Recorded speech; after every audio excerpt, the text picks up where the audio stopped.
By meditating on Ram, my mind gets absorbed into the divine consciousness of God, which is transcendental. The name of Ram is as great as thousand names of God. She contains Rilana, the soul, story of Rama, which is the object. Rilana blesses with ears to listen, consider his son, and to perform today. Hey Harshit, I keep on listening to this idea that Ramayana is mythology, but I'm confused. Mythology is myth, and there is little proof of its being true. But the way my family members or the common people of India talk about Ramayana is true. Yes, my friend. Ramayana is itihas. It truly happened. People call it mythology because of the different invaders who invaded India multiple times. They can't believe that such people, as they all followed Dharma. All the invaders, Westerners, the English people and the Mughals just washed away our rich history because they wanted to dominate our culture, people's land, heritage and most importantly our minds. They were successful too because although we fought so hard for our freedom, we were crippled with the shackles of poverty and ignorance. It's our fault we couldn't create a strong case for Sanatana Dharma and the Westerners established their heritage and culture strongly in our minds. That is why the foreigners label Ramayana as a mythology, whereas Ramayana is our itihas. They couldn't believe one character of a story could be so strong in his life that he lives every moment on the principles of Dharma despite all obstacles. Today, through this show, we are trying to highlight the untold and unpopular stories of Ramayana, focused on the great sages, birds, animals, and a few devotees who helped Ram uphold Dharma at all times. Let's begin.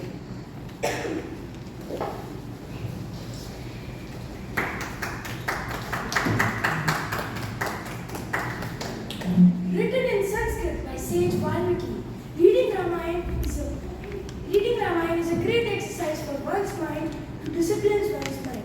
Reading it once clears our sins and makes us aware of practice of Dharma.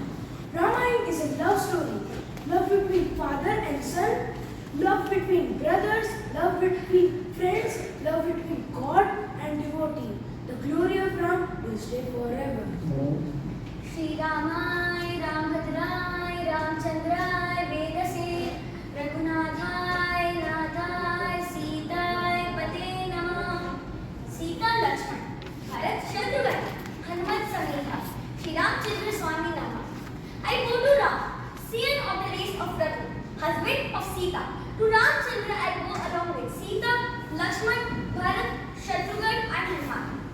In the story of Ramayana, it's imperative to pay attention to the story of Valmiki, the writer of the Ramayana. Born out of Brahmin parents, planted into the forest at birth. He was brought up by a hunter and thus became a hunter and a robber by profession. He was a wild and savage man who knew nothing about culture or civilizations. All those who went into the forest went in fear of their life, for he was known to be ruthless. He lived with his wife and brood of children in the depths of the forest and never went near a city. One day he saw a man coming towards the forest and with the ferocity of a wild animal, he pounced on the man to show that the man did not show any signs of fear and was still. Who are you who shows no sign of fear? Everyone I know runs away upon catching sight of me, and I catch them all easily. Why don't you run? I'm not Rukmini. I don't run from you because I'm not afraid of you. Why aren't you afraid of me? Don't you know that I can kill you? Then why didn't you kill me? Because I saw something in your eyes that is bothering me. What did you see?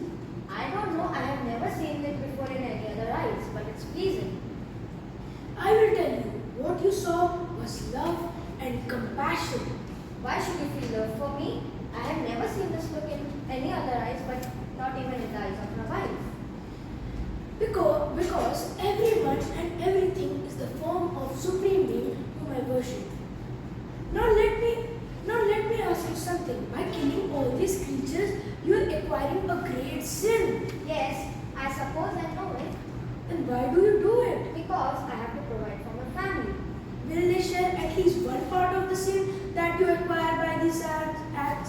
I'm sure they will.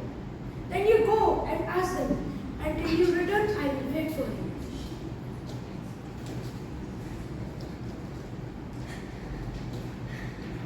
Dear wife, will you share at least one part of the sin I accumulated by collecting some goods to feed you and our children by killing and robbing those innocent travelers? A husband must look after his wife. The father must look after his children. That is his dharma. Your sins are the outcomes of it. And only you would have to bear the consequences. Well, what did they say? Were they eager to share your sins as they were to share your spoils? No one was willing to share my burden. That's the law of karma, my dear Ratnakar. One alone has to bear the consequences of his action. By doing sinful acts for others' sake was quite foolish. Now, what should I do? I will tell you a Vedic hymn or a mantra that will enable you to do taps or penance.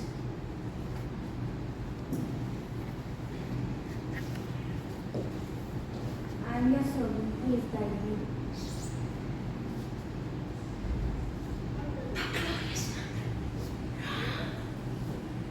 Mara, Mara, Mara. Oh, Gurudev, I am unable to repeat what you whispered. Now you call me Gurudev. Then trust me. Can you repeat the word Mara? Of course I can. Sage Narad told him how to sit in a meditative pose and repeat the word constantly. The word Mara, when repeated continuously, becomes Ram. Thus, without knowing, the hunter started repeating the word Ram instead of Ma. He went into deep meditation for many years until he was covered by a hillock of sand brought by ants.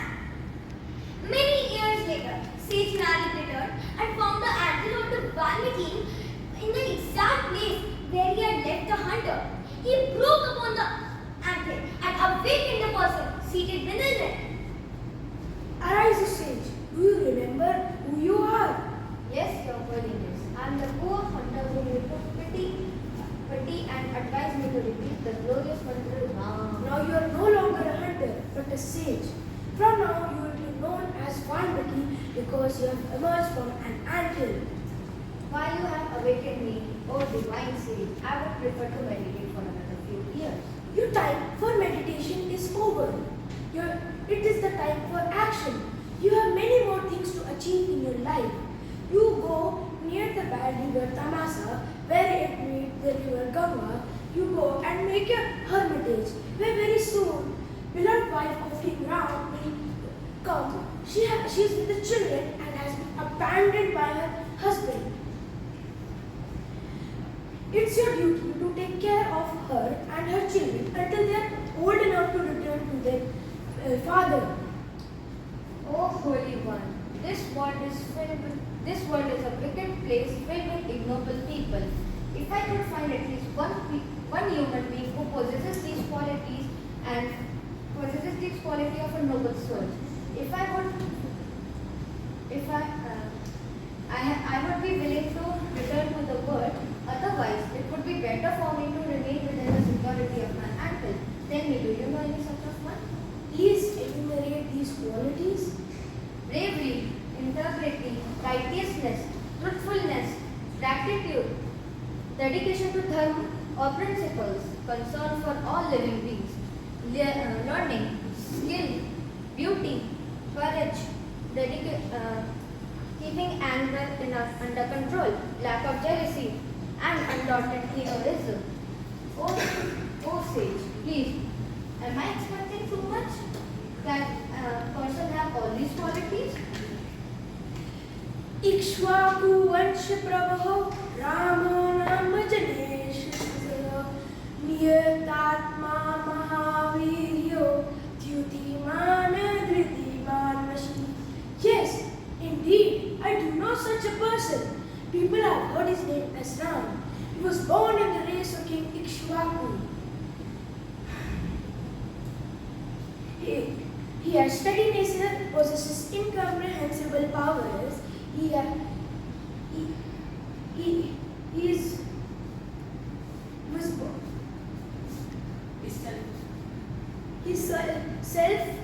self-commanding. Now he resides in the city of Ayodhya and rules with righteousness. And soon as I said his wife Sita would be coming. It's your duty to take care of her. Now go and do your dharma. Valmiki went to the land near the Tamsa river and made his hermitage. Soon he had many disciples. One day he saw Mother Sita and her children coming towards his hermitage. And as guided by Narada Muni, he took the best care of her and her unborn children. One day, Valmiki went to the river for his farm. On the way, he saw two Korancha birds or parents deeply in love. He was mesmerized to see such love. Suddenly, a hunter killed one of the birds. Valmiki was shocked and cursed the hunter. From shok came a shlok, giving birth to poetry for the first time. मानिषाद प्रतिष्ठा त्वम अगमः शाश्वती समाः यत्क्रौंची मिथुनात् एकम अवधि काममोहितम्. Hunter, you killed one pair of croncha who were in great love with each other. For this same reason, you may not live in this world for the crime you committed. Valmiki was horrified that for a bird he broke his vow of non-violence by cursing the hunter. At the same time, he was struck by the beauty of the curse. He called upon his disciple Bhagavad and told him to memorize it. He then sat down for meditation. Soon, Brahma, the creator, appeared in his meditation. You will be inspired, Rishi, to compose a most memorable poem on the exploits of Sri Ram. The whole life of Ram will be revealed to you. Everything that you say in your poem will be based on facts that you have witnessed. You will be able to see each and every one of the glorious episodes in the life of Sri Ram. Everything that you say in your poem will be based on facts. You will achieve great fame as the first of all poets. This poem which you will write will endure as long as the mountains and rivers stay on the face of the earth. Having blessed, thus Brahma departed. Valmiki sat down for meditation and from his mouth gushed the immortal poem Ramayana, the way of Ram. The original Valmiki Ramayana has 24,000 shlokas or verses and he took 12 years to complete it. Now, Valmiki was just looking for a person with prodigious memory to memorize the full poem. Suddenly, Lavan Kush, son of Sita, appeared in front of Valmiki.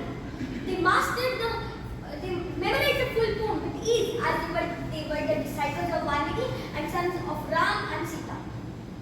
At an august assembly of sages, the children sang the poem exquisitely in one voice. The sages were charmed and gave them many boons. At that time, the news had been brought that the king would hold the Ashwamedha Yajna, which would last for 1 whole year in the forest of Naimisharanya. When Valmiki heard this news, he instructed Lavan Kush to go there and recite the full poem. They did as they were told. As the melodious voices of children poured in unison with perfect harmony and flawless rhythm, tears poured down the cheeks of Sri Ram and the assembled courtiers. This is the story of Ram that is sung.